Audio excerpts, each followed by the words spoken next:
Hello chemists and welcome to Bale's Chemistry.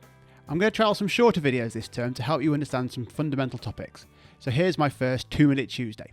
And today's topic is ionic equations. If you just discovered the channel, don't forget to subscribe. So ionic equations are chemical equations which involve ionic compounds. We need to remember that ionic compounds separate in aqueous conditions. So if we take my favourite ionic compound, sodium chloride, we can separate it apart into Na plus and Cl minus ions. If we look at a different example of a chemical equation, we'll first identify the ionic compounds which are in the aqueous state. And we'll then identify the ionic compound which is a solid. This will not separate in the next step. So we separate each ionic compound and identify the ions which actually take part in the reaction. These are the ones that change from being separated in the reactants and joined together in solid in the products. We then identify the spectator ions. These remain unchanged in the reactants and the products.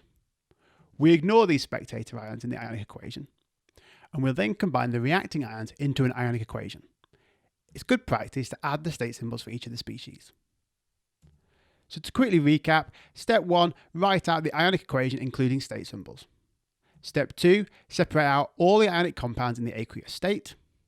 Step 3, identify and remove the spectator ions. Step 4, write out a simplified ionic equation including the state symbols.